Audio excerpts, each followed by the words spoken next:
felt as if there was something missing from your life, an emptiness inside, a thirst for something else. Well, let me introduce to you the bike flasher.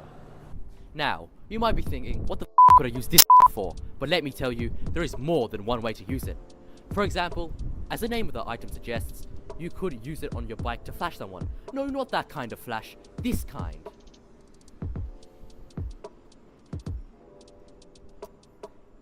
Now this guy doesn't have a bike flasher on him.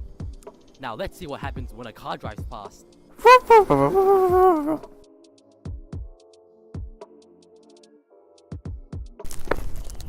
Oh mate, where you can't even freaking see you, mate. You need to get a freaking bike flasher, mate. This is a great example of what happens when you don't use a bike flasher while riding your bike. Issue is, what else can you use a bike flasher for? A torch? A police light thing? A weapon? Alright, there isn't much you could use. There's much use for this apart from being used on your bike. In any case, you came here to find out more about the bike flashers, so here you go. Today we're going to be looking at how the bike flasher is made and also how it works. First off, however, we will be having a chat about voltage, current and resistance. So voltage. Voltage is the electricity stored as an electrical charge and it is measured in volts. This can be thought of as the force that pushes an electron through a circuit. Current is the flow of electrical charge and is measured in amperes or amps. This is a continuous flow of electrons. It can be shown as how many electrons are flowing at one time. For example, you could have a lot or just little. The conventional current flow is from the negative terminal to the positive terminal of a power source. Finally, resistance is the capacity of the material to prevent the flow of current. This is measured in ohms. The measure of resistance for specific materials gives it its conductivity. This is where we get semiconductors, conductors and insulators from.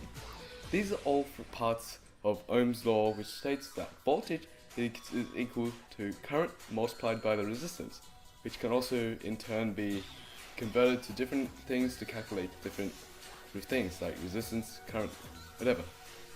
Now, to how the circuit is made. First, the materials include a battery, a power diode, 2 light emitting diodes or LEDs, 2 transistors, 2 capacitors, and a resistor or Morse code. But what do these things do? Well, the battery is simple. This contains some cells in which chemical energy is converted into electrical energy through chemical reactions. This creates the flow of electrons in our circuit. A diode is a device that will only allow current to flow in one direction. So if one side, the anode, experiences a higher potential compared to the other side, the cathode, it will allow a forward current. However, this does not work the other way around. For example, if the cathode is more energy, it will not go like that. No. The LED is another type of diode. When the light on the LED shines, it means that there is a current flowing through it. If a bike flasher, this is key as this is what actually flashes in a bike flasher. The transistor is a device which has 3 terminals and can amplify the current or rectify it. This in turn makes it a good switch as it can switch it on or off. One of the terminals has a little amount of charge going through it, can trigger extra charge to be given to the other terminal. So this terminal has a little charge, this terminal has a lot of charge and it goes out this way. If this has charge, it'll allow this to go through and this is weird. The capacitor is a device which can store and release energy similar to a battery.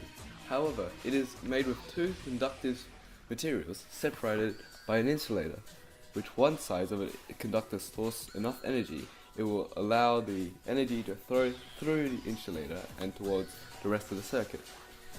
Finally, the resistor. Basically, what a resistor does is, well, resist. These are made of special materials known to be good resistors and so can be measured to regulate specific levels of electron flow. Now, finally, how does this all come together and work? By following this, the battery will supply a specific level of electricity which will go through the resistor, which will make it all better suited for what we are trying to do here. After that, the diode would push out the charge to the rest of the components. Here, the resistors and the LEDs get electricity, and through the LEDs, the capacitors begin to charge. Once it's full, it will push electricity to the transistors which alternate as the capacitors will charge opposite, eventually going back round in a circuit back to the battery. The transistors alternate as only one capacitor will be charged at one time. This means if you get lower capacity capacitors, the lights will alternate quicker. Of course, you could make a bike flasher with a normal switch or a timer unit. But what's the most basic flasher? It's this transistor one. Well, now that we got him out of the way, we can get back to the original question.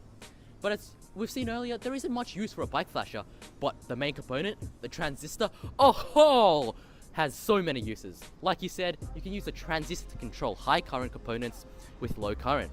Here are some examples of things you can use that use transistors. Phones, computers, TVs, toasters, space exploration, cameras, pacemakers, brakes, remote controls, calculators, sound systems, printers, modems, and thousands more.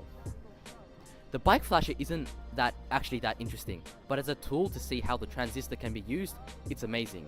Not only is it simple to understand, you can make one yourself, and also, once you're done, you'll still get a useful tool.